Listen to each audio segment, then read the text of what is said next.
40 قول ہیں کہ آپ صلی اللہ علیہ وسلم کو اللہ نے معراج کس مہینے میں کروائی، کس تاریخ اور کس رات میں کروائی۔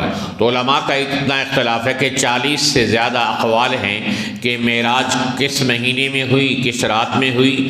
اس لیے لوگ بہت زیادہ اہتمام کے ساتھ شب معراج 27 رجب کو مناتے ہیں۔ قرآن و حدیث میں کہیں بھی متعین طور پر آپ علیہ السلام کی معراج کی رات اور اس کا مہینہ طے نہیں کیا گیا ہے، لیکن اس رات میں بھی لوگ عبادات کو ضروری سمجھتے ہیں۔ اگلے دن روزہ رکھنے کے لیے لوگ مسئلے مسائل پوچھتے ہیں کہ جی شب معراج بھی ہم نے عبادت کرنی ہے شب برات کی طرح یا شب قدر کی طرح، اور جس طرح شب برات میں اگلے دن کا روزہ رکھتے ہیں تو کیا شب معراج کا بھی روزہ رکھا جائے گا؟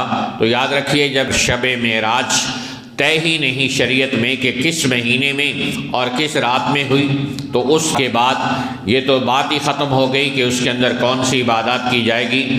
تو نہ اس کا دن متعین، نہ مہینہ متعین ہے مستند طور پر، اور نہ ہی شریعت میں اس کی طرف سے کوئی مخصوص عبادات طے کی گئی ہیں۔ اس لیے ہم سب کو اللہ کے حبیب علیہ السلام کی سنت کے مطابق ہی زندگی گزارنی چاہیے۔ اللہ تعالیٰ کی ذات سے دعا ہے کہ اللہ رب ذوالجلال ہم سب کو اپنے حبیب علیہ السلام کی، آپ کے اہل بیت اعظام کی اور صحابہ کرام کی سچی محبت نصیب فرمائے، اور رجب کے اس مہینے کے اندر ہمیں مسلسل دعائیں مانگنے کی توفیق عطا فرمائے کہ اللہ ہمارے رجب اور شعبان میں برکت عطا فرما اور ہمیں رمضان کا مبارک مہینہ نصیب فرما۔ وآخر دعوانا ان الحمد للہ رب العالمین۔